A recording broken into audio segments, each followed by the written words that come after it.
So the text for today's evening that has been chosen is Matthew chapter 7, verse 7, which is very familiar for every one of us. So can somebody read for us? आज Matthew के chapter 7, 7. वचन की मनादी के लिए गद्यांश मत्ती रचित सुसमाचार 7वीं अध्याय 7वीं पद जो सभी के लिए सुपरिचित है और कोई उसको पढ़कर सुनाना चाहता है। मांगो तो तुम्हें दिया जाएगा, ढूंढो तो तुम पाओगे, खटखटाओ तो तुम्हारे लिए खोला जाएगा। Thank you. Let us pray. Loving God, our Heavenly Father, we thank you and praise you for your living word. Thank you, Lord, for this awesome privilege this evening that you have given unto us. We come to thy throne of grace, beseeching your grace and mercy upon us, that you would interpret the text for us, that we would understand the depth of this and may live accordingly.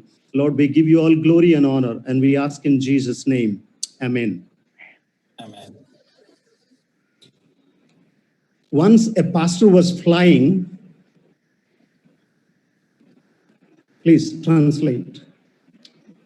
और एक बार एक pastor जी यात्रा कर रहा था And a lady was sitting beside him. और उसका बगल में एक महिला बैठी थी। Air hostess, they brought food, drinks, tea, coffee, etc. और जिस हवाई जहाज में वो जा रहे थे और एयर होस्टेस उनके लिए भोजन वस्तुएं और चाय सब ले आए। The pastor was taking everything. He was eating everything. वो पास्टर जी जो है सब कुछ खा रहे थे। But the lady was not eating anything. लेकिन वो महिला जो बगल में बैठी है वो कुछ भी नहीं खा रही थी। So the pastor wanted to ask her, Madam, why are you not eating anything? तो ये पास्टर जी ये पूछना चाहता था कि ए महिला आप ये क्यों नहीं खाते हैं? Are you not feeling well? क्या आप ठीक नहीं हो? So the woman replied, I am fasting. तब ये वो स्त्री ने इस प्रकार जवाब दी कि मैं उपवास में हूँ। Then the pastor thought, oh, she must be a Christian woman. तब उसने पास्टर जी ने इस प्रकार सोचा कि वो महिला जो है एक मसीही स्त्री होगी। So when he asked her, are you a Christian woman?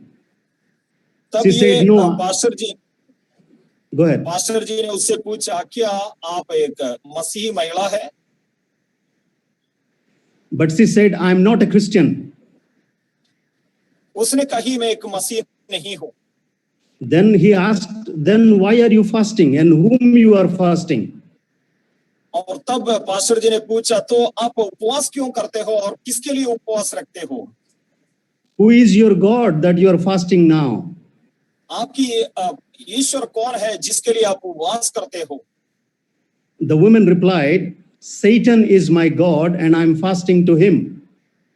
और तब उस महिला ने इस प्रकार जवाब दी कि शैतान मेरा ईश्वर है, मैं उसी के लिए उपवास रखती हूँ। And we are fasting for 3 reasons. और हम लोग जो है और 3 कारणों के लिए उपवास रखते हैं। Number 1, to destroy all the Christian families. और पहला जो है सारे मसीही परिवार को खत्म करें। Second reason we are fasting is to destroy all Christian churches. और दूसरा कारण है कि सारी कलीसियां मसीही कलीसियां समाप्त होने हो जाए। And third reason we are fasting for to destroy all the Christian institutions and NGOs.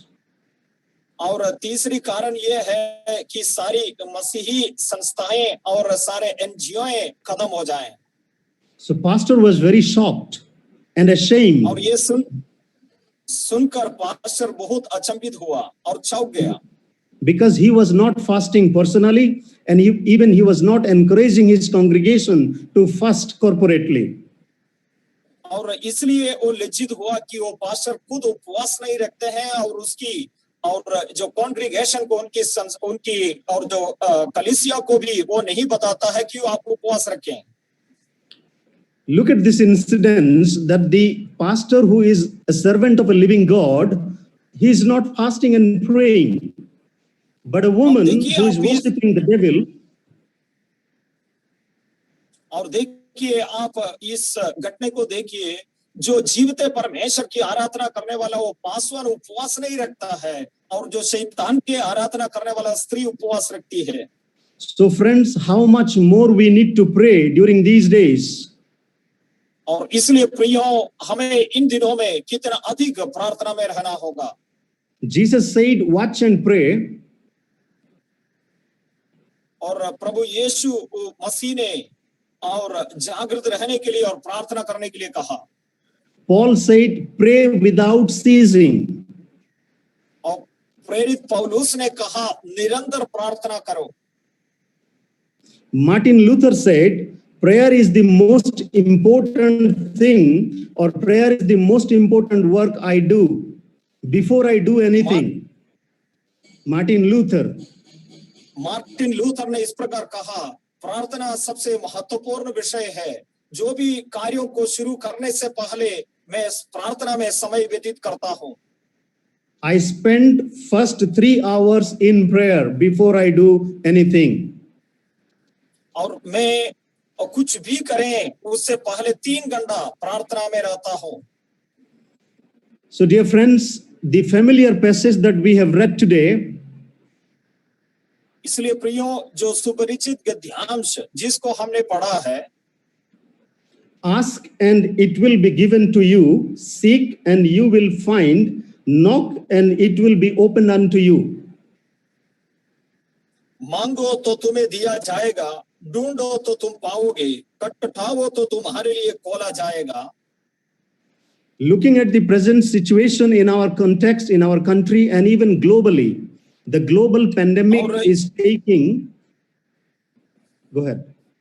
ये जो हमारी और जो वर्तमान की परिस्थिति, हमारी देश, हमारी विश्व की और महामारी की विषम हालत को देखकर many pastors are passing away. बहुत सारे पासवान लोगों की मृत्यु हो रहा है। And the question comes to our mind, and particularly these days, I have been struggling with few questions. और इन दिनों में इस प्रकार की सवाल हमारे मन में आते हैं, और इस प्रकार की 3 सवालों से मेरा मन भी इस संघर्ष से भरा है। There are 5 questions that I have been grappling with. और ये 5 सवालों से और मैं संघर्ष कर रहा हूं। Number 1, why does God answer yes to some prayers and no to some other prayers? परमेश्वर कुछ प्रार्थना विषयों के लिए हाँ कहता है, लेकिन कुछ विषयों के लिए ना क्यों कहता है? Number 2, why does God heal miraculously some people and why doesn't he heal some other people? और परमेश्वर कुछ लोगों को और चमत्कार के तौर पर अगुवाई करते हैं, लेकिन कुछ लोगों को उस प्रकार नहीं करते हैं। And number 3, why does this global pandemic is striking many countries in the world and not to China? और ये और विश्व व्यापक ये महामारी और ये कई सारे देशों में और बहुत ही जोखा के तौर पर कार्य करते जा रहा है, और लेकिन चाइना में क्यों नहीं हो रहा है? Number 4, why does disaster strike one city or one district or one state but not others? और इस प्रकार की और ये जो सांसारिक दुर्घटनाएं, जो नेचुरल कैलामिटीज है, एक जिला में, एक शहर में और क्यों होता है, अन्य जगह पर क्यों उसी समय में नहीं होते हैं? And number 5, why does God taking the lives of many pastors and Christian leaders but not the so-called the people from the other faiths? और परमेश्वर क्यों और मसीही पासवान लोग और सेवकों की और मृत्यु होने देते हैं, लेकिन अन्य लोगों की मृत्यु उतना नहीं क्यों नहीं होता है? I have no answer, I have no words, and we do not have any answer for this. और मुझे अब तक इसके लिए जवाब नहीं मिला है, और अब भी मैं इसका उत्तर नहीं पाया हूं। We strongly believe and say that the Lord is my refuge and my fortress. He is my God. He is my strength and he is my hope of salvation, in whom I trust or we trust. और हम हियाव के साथ इस प्रकार कहते हैं कि परमेश्वर मेरा दृढ़ गढ़ है, मैं उसी पर भरोसा रखता हूँ और उसी में मैं सामर्थ पाता हूँ. Even in Psalm 91, verse 3 says, He will deliver you from the snare of the fowler and from the deadly pestilence or the global pandemic. और भजन वचन संगीत का संहिता 91. 91 का 3 में इस प्रकार बताते हैं, वह तुझे बहेलिये के जाल से और महामारी से बचाएगा. Because you have made the Lord your dwelling place, the Most High, who is my and who is your refuge. और क्योंकि हम परम प्रधान के चाहे हुए स्थान में हम रहते हैं और परमेश्वर पर हमने ठिकाना पाया है, इसलिए No evil shall be allowed to befall upon you, no plague come near your tent. और कोई और जो तेरे निकट तेरे तंबू के पास में और कोई बुराइयां नहीं आएगा. For he will command his angels to guard over you. और परमेश्वर दूत को तेरे निमित्त आज्ञा देगा और वो दूत तुम्हारी रक्षा करेगा. So we have this living message, this living word for God's people, that God will protect from all kinds of pandemic, all kinds of evil, and all kinds of snares. Yet God's servants are passing away. परमेश्वर के जीवित वचन और परमेश्वर के लोगों के लिए और सुरक्षा की और जाल से बचाने की और महामारी से सुरक्षा देने वाले ऐसे सारे प्रतिज्ञाएं हमें तो है, तो भी कई सारे पासवान की मृत्यु हो रहा है. So I have been pondering upon these questions and thoughts during these days. इन दिनों में इन सवालों पर मैं चिंतन कर रहा था. And I was reminded of the super cyclone that hit Orissa in 2001. और ये ओडिशा में 2001 में जो बड़ी साइक्लोन हुई उसको मैं याद कर रहा था. Sorry, it was 1999. और 1999 में जो साइक्लोन हुआ उसको मैं याद कर रहा था. One incident I remember. और उसकी एक घटना को मैं अभी भी स्मरण कर रहा हूँ. There was one church near Puri area in Odisha. Odisha की पूरी प्रांत में एक कलीसिया था. And everywhere the water, the flood was going on, the cyclone was heavily going on, but some people, they took shelter in that church. और हर जगह cyclone की और कारण पानी और बाढ़ के समान हुआ है और कई सारे लोग कलीसिया में और आकर सुरक्षा के लिए रहने लगा. And they tied up one rope inside the church and they were holding that rope and they were standing. और कलीसिया के अंदर एक रस्सी बांधकर रस्सी को पकड़कर वो लोग खड़े हुए थे. And some people were climbing up to the roof. और कुछ लोग जो है छत के ऊपर चढ़ रहे थे. And the wave of water, very strongly it was coming, forcefully it was coming towards the church. और ये जो पानी जो है बाढ़ के समान बहुत ही और प्रभाव सहित झोंके के तौर पर आ रहा था. It came near to the door of the church. और कलीसिया के दरवाजे तक आया. And from the door it divided and went into two different directions. और दरवाजे तक आकर पानी जो है वो विभाजित होकर दो दिशाओं में बांटकर अलग-अलग जगह पर दो अलग जगह पर बहने लगा. There were few people, they were praying to the living God. और कुछ लोग जो है जीवित परमेश्वर से प्रार्थना कर रहे थे. All those who were inside the church were not Christians, not believers. और कलीसिया के अंदर जो थे वो सारे लोग मसीही विश्वासी लोग नहीं थे. But only few people were there as Christians. और उस हॉल के अंदर कुछ लोग मसीह लोग थे। There are people from the other faiths from that neighborhood. They were also taking shelter in that church. और उस परिसर में अन्य विश्वास रखने वाला लोग भी और उसके जो कलीसिया के अंदर शरण लिए हुए आए थे। But God answered those few people's prayer. परमेश्वर और उसके भीतर कुछ लोग जो प्रार्थना कर रहे थे उनके प्रार्थना सुने। And God answered their prayer. और परमेश्वर उनके प्रार्थना सुना और उत्तर दिया। At the same time, in the other parts of Orissa, there was devastation was causing. और उसी समय में ओडिशा के अन्य जगहों में इस प्रकार की बड़ी और दुर्दशा हो रही थी। So we are grappling with all these questions. Why God answers some prayer and not some other prayer? और इस सवालों से हम निरंतर संघर्ष कर रहा है कि परमेश्वर कुछ सवालों को क्यों उत्तर दे रहा है और कुछ सवालों को क्यों नहीं दे रहा है। So there are few things that I would like to ponder upon for our meditation this evening. आज संध्या समय में हमारी वचन की मनादी के लिए कुछ बातों को मैं आपके समक्ष रखना चाहता हूँ। First thing, bad theology hurts the suffering. Bad theology hurts the suffering.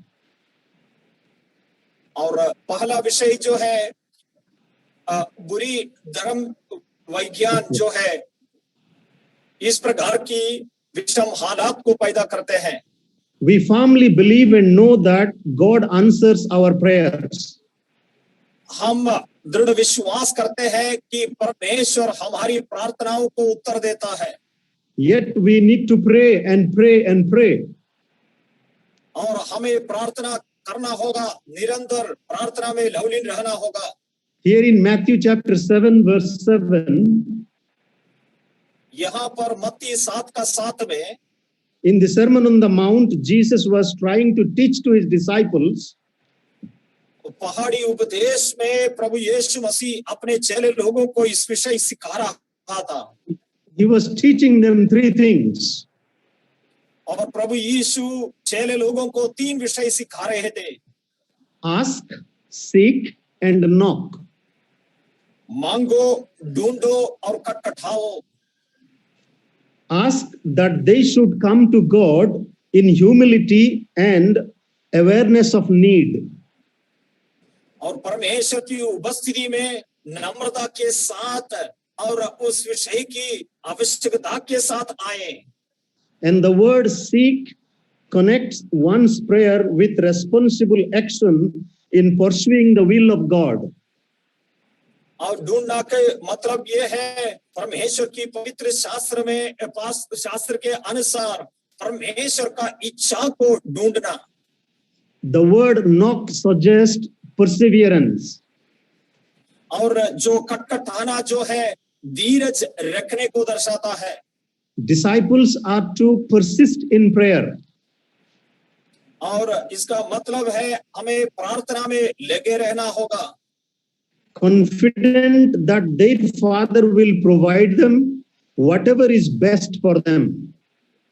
और ये हियाव के साथ, हिम्मत के साथ विश्वास करते हुए और हमारे लिए जो उचित क्या है वो हमारी पिता हमें देगा, इस विश्वास से प्रार्थना करना है। According to his sovereign and gracious will. और उसकी और परमाधिकार और श्रेष्ठता के अनुसार जो सबसे उचित है वो जरूर वो देता है। So now more than a year we have been praying. Every one of us we have been praying. अब देखो 1 साल से ज्यादा हुआ है हम सभी प्रार्थना करते जा रहा है। Because of this coronavirus or COVID-19 global pandemic. और ये कोरोना वायरस की महामारी के कारण हम प्रार्थना करते जा रहा है। And according to the biblical prophecies, the churches are being locked down, shut down. पवित्र शास्त्र की भविष्यवाणी के अनुसार परमेश्वर की कलीसिया है बंद हो चुकी है। We are not being able to meet as we used to meet together for fellowship and worship. और संगति रखने के लिए, आराधना करने के लिए जिस प्रकार हम लोग एकत्रित होते थे उसी प्रकार अब नहीं कर पाते हैं। But it seemed to all of us that God is not answering our prayer at some times. और ऐसे लगते हैं और कई समयों से हमारी प्रार्थनाओं को परमेश्वर उत्तर नहीं दे रहा है। And positive cases are increasing, deaths are multiplying every day. और प्रतिदिन ये बीमारी की पॉजिटिव केसेस बढ़ते जा रहा है और मृत्यु और दुगना होते जा रहा है। But God's people are praying. परमेश्वर का जन तो प्रार्थना करते ही जा रहा है, Yet we are not receiving the answer from God. लेकिन अब तक परमेश्वर से हम उत्तर नहीं पाया है। God is not bound to answer our every prayer. और परमेश्वर हमारी सारी प्रार्थनाओं को उत्तर देने के लिए ही और मजबूर नहीं है। And we cannot force God to give answer to all of our prayers. हमारी सारी प्रार्थनाओं के लिए उत्तर देने के लिए परमेश्वर को हम विवश नहीं कर सकता है। Answering to our prayer is His sovereign will and His gracious will. और हमारी प्रार्थनाओं को उत्तर देना उसकी सर्वोच्च इच्छा के अनुसार और उसकी श्रेष्ठता और जो संभुता के अनुसार करता है। So God is teaching every one of us even now to be persistent in prayer. और परमेश्वर अब हमें इस प्रकार ये सिखाते जा रहा है कि प्रार्थना में हम धीरज रखें और करते जाएं। God wants us to teach three things. To be, परमेश्वर तीन बातों को हमें सिखाना चाहता है। to be diligent in prayer, और प्रार्थना जो है सरगम से करें। to be vigilant in prayer, और प्रार्थना में हम और जो तीक्ष्णता से प्रार्थना करें। and to be relevant in prayer. और प्रार्थना में हम प्रासंगिकता रखें। There was a prayerful woman और ऐसा एक प्रार्थना करने वाली एक महिला थी who divided her whole week for different prayer items. और पूरी हफ्ता जो है अलग अलग विषयों को प्रार्थना करने के लिए वो समय निकालती थी। On Monday, she prayed for the misery of the world. और सोमवार का दिन ये संसार की और दुर्दशा के बारे में प्रार्थना करती थी। On Tuesday, she was praying for the rulers of the world. मंगलवार को और जो संसार की अधिकारियों के लिए प्रार्थना करती थी। On Wednesday, she was praying for all the workers. और बुधवार को सारे मजदूरों के लिए प्रार्थना करती थी। And on Thursday, she was praying for the talents. और गुरुवार के दिन प्रतिभाएं और वरदान पाने के लिए प्रार्थना करती थी। On Friday, she was praying for the families. शुक्रवार को परिवार के लिए प्रार्थना करती थी। On Saturday, she was praying for the sinners and for their salvation.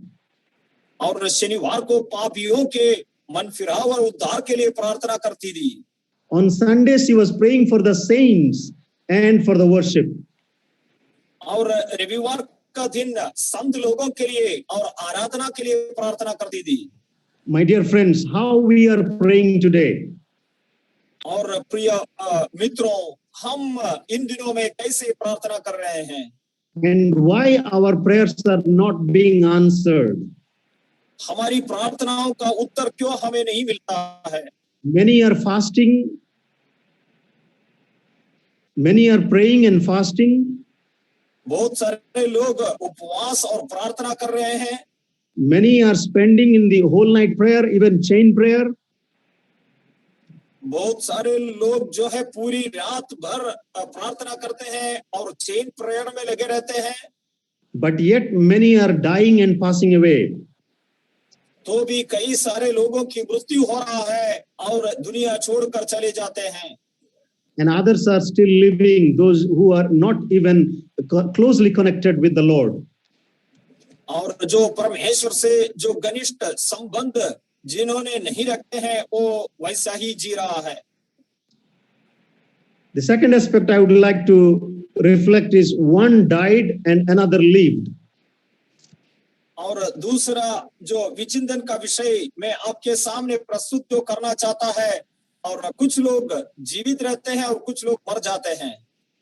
What are we as believers to infer from these disasters and these calamities? और हम जो विश्वासी लोग और इस प्रकार की महामारी और जो इस प्रकार की समय में क्या करना है? Can we simply draw a straight line between our requests and God's answer? क्या हम लोग हमारी विनती और परमेश्वर के उत्तर के बीच में एक रेखा खींच सकता है क्या? When we were in USA, one pastor told me, जब हमने अमेरिका में था उस समय में एक पास्टर जी हमसे कहा, he had a cancer, but his church members were praying for him. वो कैंसर बीमारी से पीड़ित था और उसका कलीसिया उसके लिए प्रार्थना कर रहा थे। So he came back and gave the report to the church, thanking to the congregation. और उसने वापस आकर और कलीसिया को धन्यवाद दिया। And some of them said, we know God would heal you. He had to. So many people were praying for you. और कुछ लोग इस प्रकार उनसे कहा कि हम जानते थे कि परमेश्वर आपको चंगाई देगा, क्योंकि कई सारे लोग प्रार्थना कर रहे थे। While the pastor was thankful for those people of his own congregation that they were praying for him, at the same time, he knew that God did not owe him healing. और जब उसने ये जो चंगाई होकर कलीसिया को धन्यवाद कर रहा था, और उस समय में और इस समय उसने कहा कि परमेश्वर उसको चंगाई दिया है, लेकिन और परमेश्वर उस पर मजबूर नहीं था। Faithful believers throughout the ages have earnestly prayed, prayed, and yet their prayers have not been healed or heard. और जब हम इतिहास को देखें, कई सारे विश्वास योग्य और सच्चा परमेश्वर के भक्त लोग जो है, कई सारे विषयों के लिए प्रार्थना किया है, लेकिन कई सारे विषयों का उत्तर नहीं मिला है। For example, Apostle Paul, he was not healed even though he was praying for it. उदाहरण की तौर पर प्रेरित पौलुस की ओर देखें, और उसकी बीमारी के लिए या उसका विषय के लिए जो उसने प्रार्थना किया है, उस पर उसने चंगाई नहीं पाया है। God has given him a thorn in his flesh. परमेश्वर उसका शरीर में एक कांटा दिया है, in order that God might show that his power could be made perfect in Paul's weakness. और वो इस प्रकार इसके लिए दिया है कि निर्बलता के समय में परमेश्वर के अनुग्रह की बड़ाई को वो अनुभव करें। We see that in 2 Corinthians chapter 12 verse 9. और हम दूसरी कुरिन्थियों की पत्री 12वें अध्याय उसकी 9वीं पद में इस विषय को हम देखते हैं। But he said to me, my grace is sufficient for you, for my power is made perfect in weakness. पर उसने मुझसे कहा, मेरा अनुग्रह तेरे लिए बहुत है, क्योंकि मेरी सामर्थ्य निर्बलता में सिद्ध होती है। So this year, within 10 to 12 days time frame, there were 2 deaths in my family. और इस साल में और जो 10-12 दिन के अंदर मेरे ही घराने में 2 जन की मृत्यु हुआ है। On January 1st, my wife's brother's wife passed away due to cancer. और जनवरी 1 तारीख को मेरी भाई की पत्नी जो है कैंसर के कारण उसकी देहांत हुई है। She was a godly woman, God-fearing woman. वो परमेश्वर पर भय रखने वाली और एक विश्वासी थी। And many people were praying for her. कई सारे लोग उसके चंगाई के लिए प्रार्थना कर रहे थे। Her own children, son and daughter, both were doctors, but they could not save her. और उनकी दो बच्चे, वो दोनों लड़का और लड़की दोनों डॉक्टर थे, लेकिन उन लोग उसे बचा नहीं पाया। God called her home. परमेश्वर उसे अपना घर बुला लिया। And on January 10th, my mother passed away while I was driving, and she was sitting in my car, and we were talking, and silently she passed away. और जनवरी 10 तारीख को उसी साल में ही, और मैं गाड़ी चला रहा था और मेरा मम्मी से मैं बातें कर रहा था। उस समय में बातें करते करते और उसकी मृत्यु हुई। I was wrestling with God. Why, Lord, this is to me and to my mother? But there was no answer. मैं परमेश्वर से लड़ रहा था कि हे परमेश्वर, मेरी जीवन में, मेरी मम्मी के जीवन में इस प्रकार क्यों हुई? इस प्रकार मैं परमेश्वर से प्रार्थना में लड़ रहा था। My mother was a sincere woman. Early in the morning, 4 a.m., she would wake up, and even though she doesn't know many high languages, but she would pray with a simple prayer for 9 of her children. और मेरी माँ जो है, और सुबह और 4 बजे जग जाती है, और वो उतनी अच्छी शब्दों में प्रार्थना करने नहीं जानती थी तो भी, और उसकी 9 बच्चों के लिए और सुबह में भोर के समय प्रार्थना करती थी। She was not physically suffering that much, though she had a little bit of chest pain. शारीरिक तौर पर कई ज्यादा कोई बीमारी नहीं था, और थोड़ा सा छाती पे दर्द हुआ था। But can I ask God, why God you took my mom in this manner? क्या मैं परमेश्वर से पूछ सकता हूँ कि हे परमेश्वर, इस प्रकार मेरे माँ को क्यों तूने उठा लिया? I never even had a chance to pray for her and surrender her into God's hand. और मुझे और इस प्रकार मौका भी नहीं मिला कि प्रार्थना करें और परमेश्वर के हाथ में उसका जीवन समर्पित करें, or even ask for a healing for her. और मुझे इसका भी मौका नहीं मिला कि परमेश्वर से मेरी माँ का चंगाई के लिए प्रार्थना करें। But God took her away because it was pleased for him to take her home.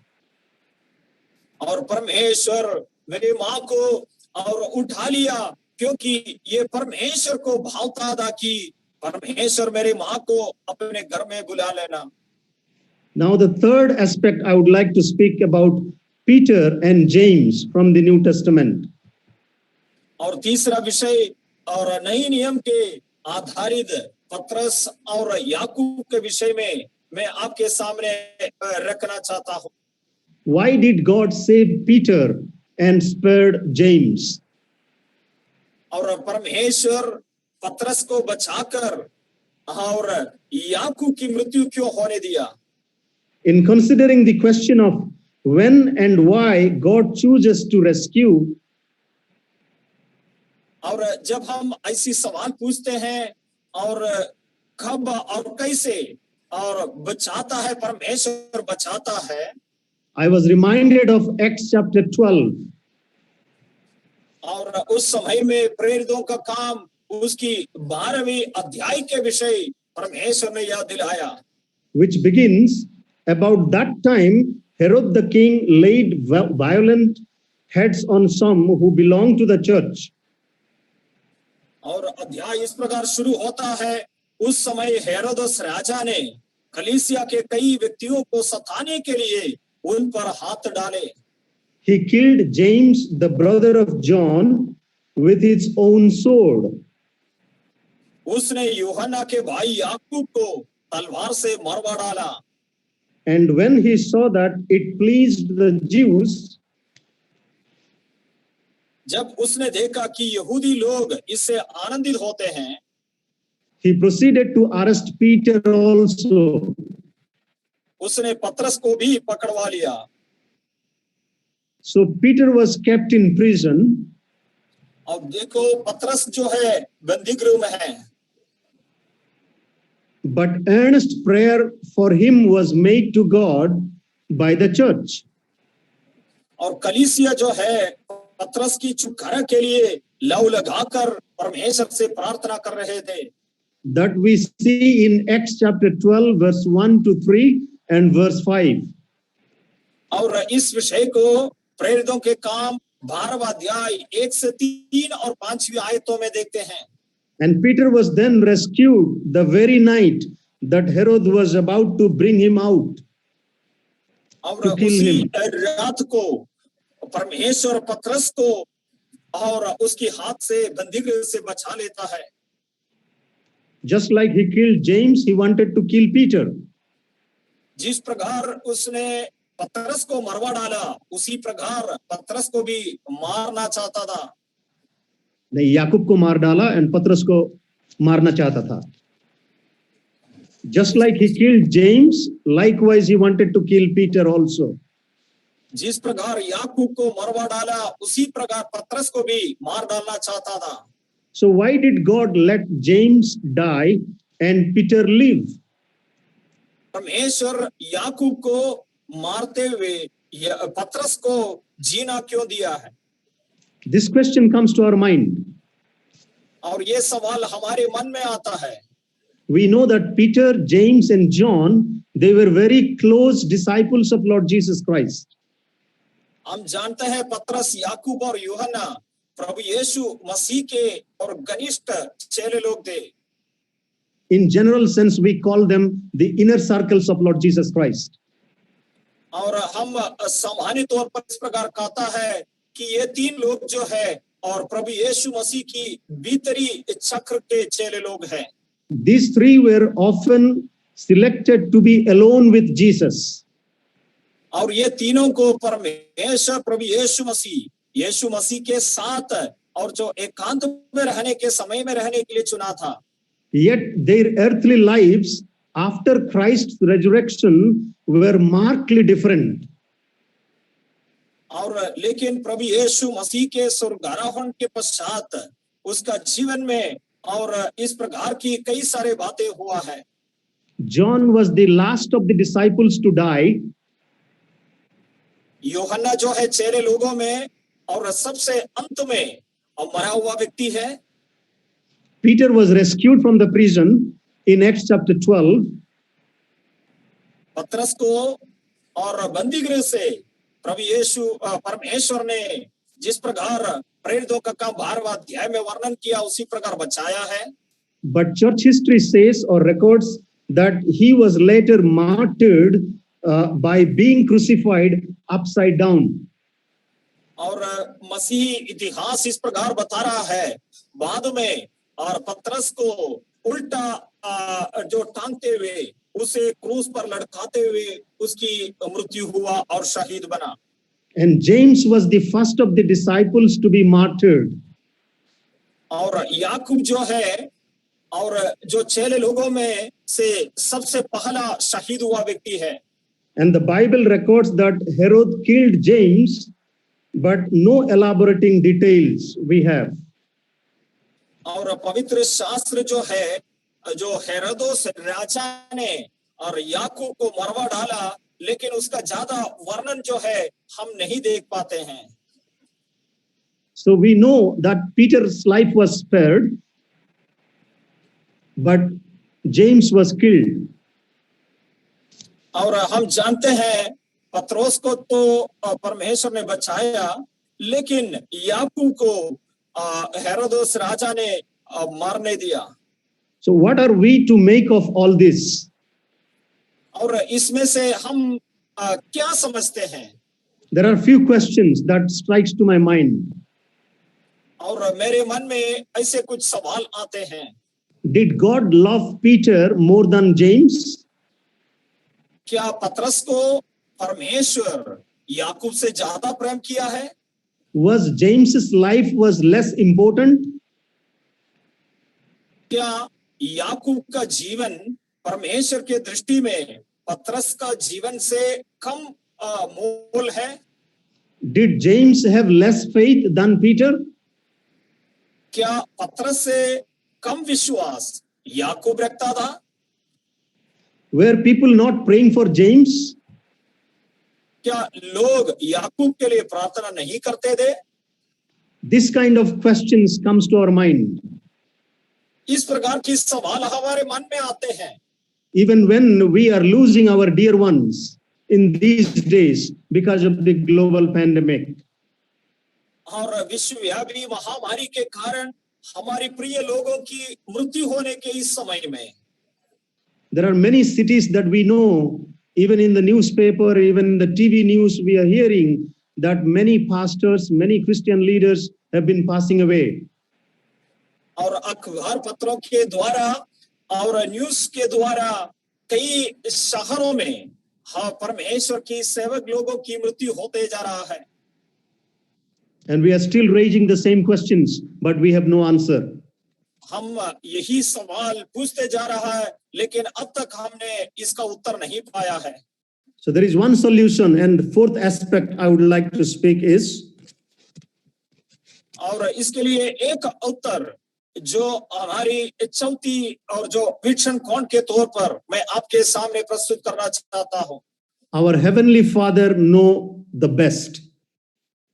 हमारी स्वर्गीय पिता सबसे उत्तम बातों को जानता है Our Heavenly Father knows the best.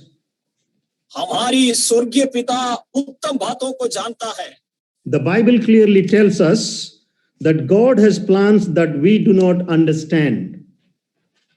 पवित्र शास्त्र इस प्रकार कहता है परमेश्वर जो हमारे लिए ऐसी योजना बनाकर रखा है वो जिसको हम सही तरीके से समझ नहीं पाते हैं We read in Isaiah chapter 55 verse 8 and 9, His ways are not our ways, His thoughts are not our thoughts, His plans are not our plans.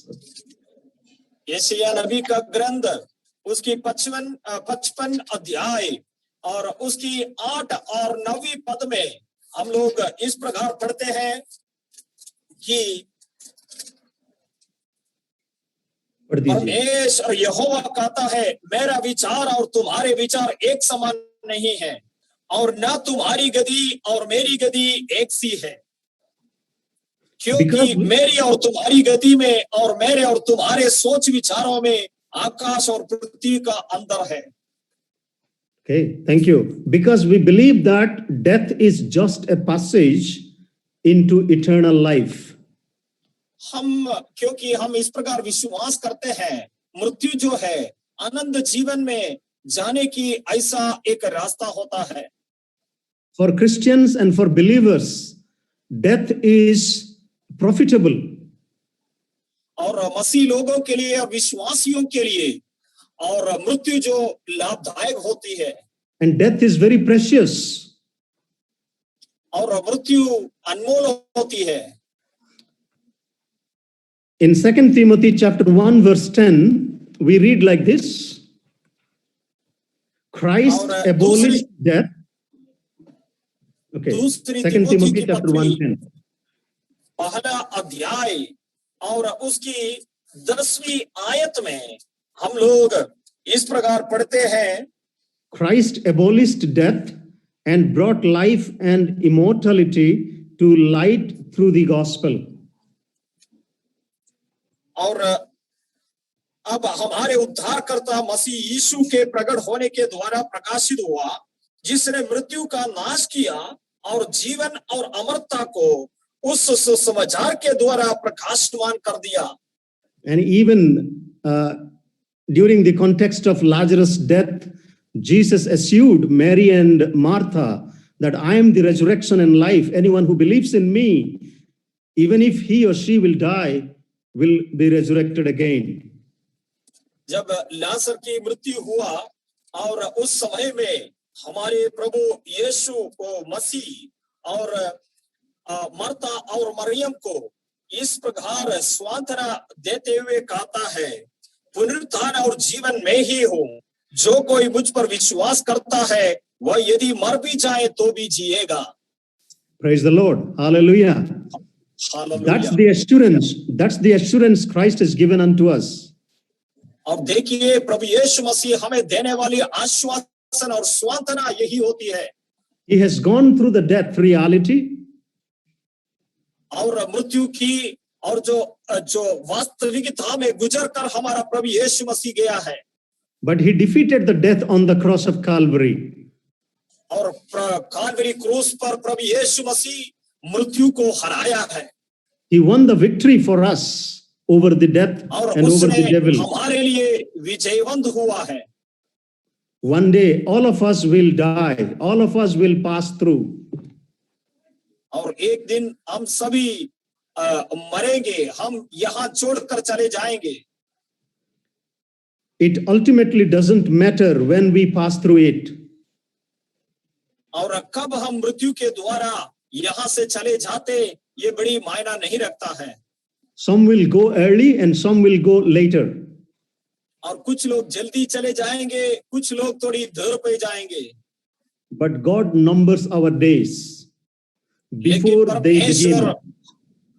हमारी जीवन की आयु की दिनों को गिनती किया है।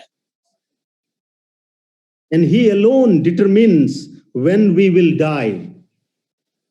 हमारी मृत्यु के विषय में परमेश्वर, केवल परमेश्वर और अकेला और विचारता है। Psalm 139 verse 16 says like that.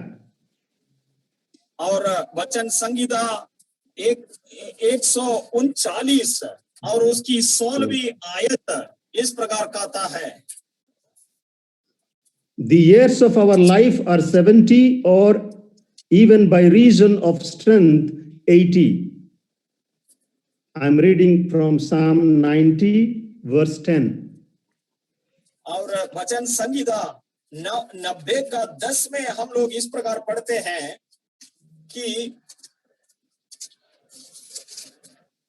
Hindi में पढ़ दीजिए। वचन संगीता 90 का 10, हमारी आयु के वर्ष 70 होते हैं और चाहे बल के कारण 80 वर्ष भी हो जाए, Yet their span is but still and trouble. They are soon gone and we fly away. तो भी उनका गमन केवल कष्ट और शोक ही शोक है, वह जल्दी कट जाती है और हम जाते रहते हैं। And verse 12 says, So teach us to number our days, that we may get a heart of wisdom. 12वीं पद इसलिए हमें बताता है, हमको अपने दिन गिनने की समझ दे कि हम बुद्धिमान हो जाएं। So though we often cannot understand God's purpose in this life, और अक्सर हम परमेश्वर का और लक्ष्य और उद्देश्य हमारी जीवन से जो जुड़े हैं हम समझ नहीं पाते हैं, we can be sure that James's life as a disciple and his death as a martyr was intentional.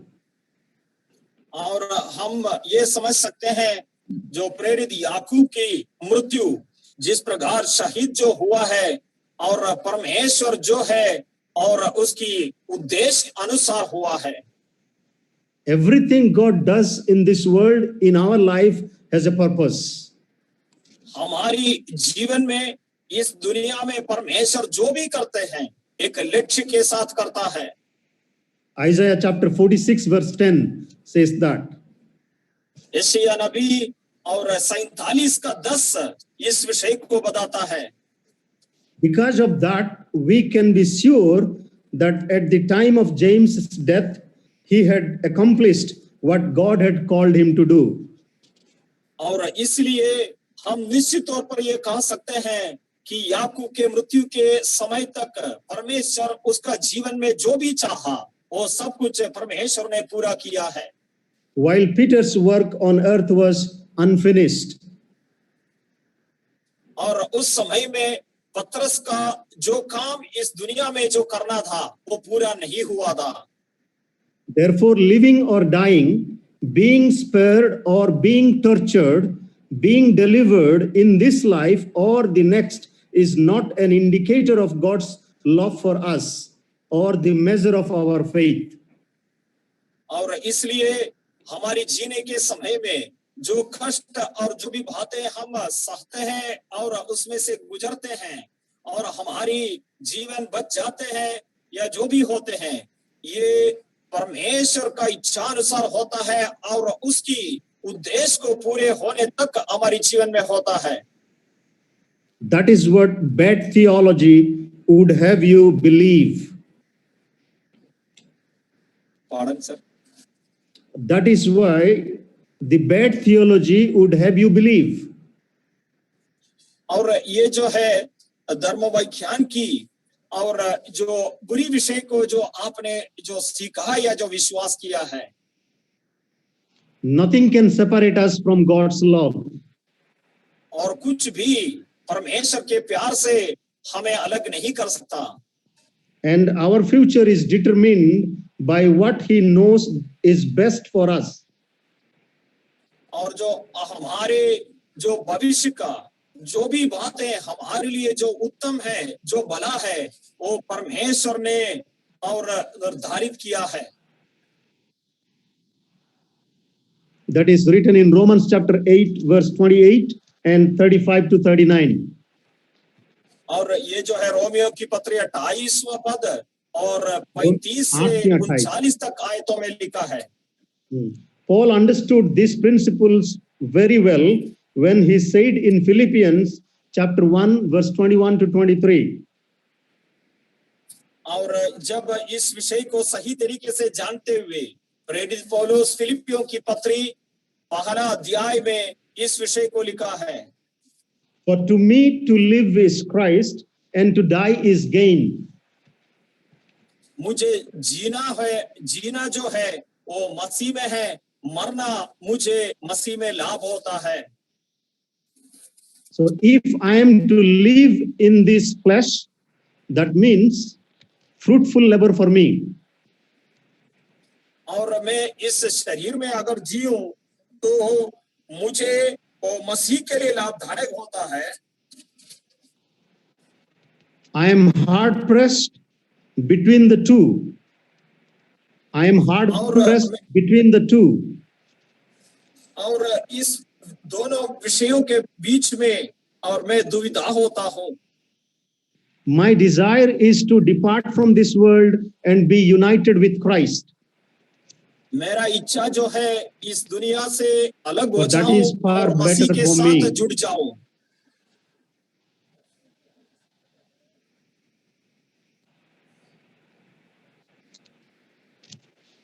My desire is to depart from this world and to be united with Christ, which is better for me. और मेरी इच्छा जो है इस संसार से और निकल जाऊं और मसीह के साथ जुड़ जाऊं और ये मेरे लिए अच्छा है। Departing this world and being with Christ is for better because eternal life is far better than life on earth. और इस दुनिया छोड़कर मसीह के साथ जुड़ जाना मेरे लिए बहुत ही बेहतर इसलिए है कि इस दुनिया के जीवन से अच्छा जो अनंतता का जीवन ज्यादा उत्तम होता है। No matter what this life holds, we will eventually be happy in heaven. और इस दुनिया में और भले कितने भी अच्छी तरीके से जिए, उससे अच्छा हम स्वर्ग में प्रभु यीशु के साथ रहेंगे। Where God has all of eternity to lavish us with His kindness. Ephesians chapter 2 verse 7.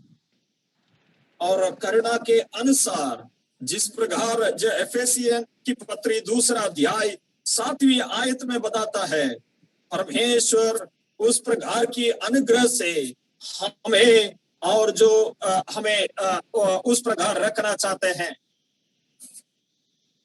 For eternity, He will give us, and lavishly with His kindness, He will give us that eternity.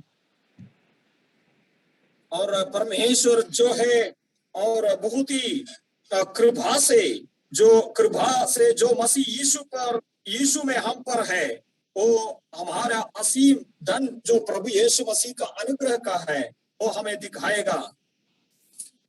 So my time is up, but I have one more aspect. So if you allow the manager, then I can continue. Otherwise, I would stop here. I think we can conclude, no? Time is Yes. up. Okay. So just the concluding remarks I would like to give. If you are in Christ, God is completely for you. और इसलिए मैं निष्कर्ष के तौर पर मैं बताना चाहता हूं, अगर आप मसीह में हैं तो परमेश्वर में परमेश्वर आपके लिए सब कुछ करता है. So your suffering is not a punishment. आपकी जो पीड़ा जो है, सताव जो है, आपके लिए एक दंड के तौर पर नहीं दिया जाता है. Your struggles are not because you did not pray right. आपकी संघर्ष जो है, आपकी प्रार्थना आप सही तरीके से ना करने के कारण ना होता है. Or because you did not pray enough. और ये भी नहीं है आप पूरी तौर पर प्रार्थना ना किया हो. Or it is not because you have weak faith or less faith. और ये भी नहीं होता है कि आपका विश्वास बलहीन है या आप विश्वास ना रखता हो. It is all because God is using your sufferings, your struggles, your afflictions in ways that you may not understand now, but you will understand later. ये इसलिए होता है कि आपकी सताव, पीड़ा और आपकी सारी दुख की और विषम की हालातें परमेश्वर उस प्रकार जो इस्तेमाल करते हैं या उपयोग करते हैं कि उसको आप इस दुनिया में उस बातों को नहीं समझते हैं. So one day you will see how God uses your afflictions to prepare you for an incomparable weight of glory, according to 2 Corinthians chapter 4, verse 17. और एक दिन आप उसको इस बात को सही तरीके से समझेंगे कि परमेश्वर आपका जीवन की दुख, सताव, पीड़ा और कष्ट को कैसे आपका जीवन में परमेश्वर की महिमा सिद्ध होने के लिए कैसे इस्तेमाल किया है. So this is the gospel and not the bad theology. और ये सुसमाचार है, ये कोई खराब धर्म व्याख्यान नहीं होता है. And it holds all of us who live in Christ and who love Christ. ये हम सभियों को जो प्रभु यीशु मसीह से प्यार रखते हैं, उन्हें प्रभु यीशु मसीह के साथ जुड़ जाने के लिए और उसी में बने रहने के लिए सहायता देता है. Therefore have more faith in God and in Christ. और इसलिए परमेश्वर पर ज्यादा विश्वास रखें और प्रभु यीशु मसीह पर भी. May God bless each and every one of us. Thank you very much. परमेश्वर आप सभियों को आशीषित रखें. धन्यवाद.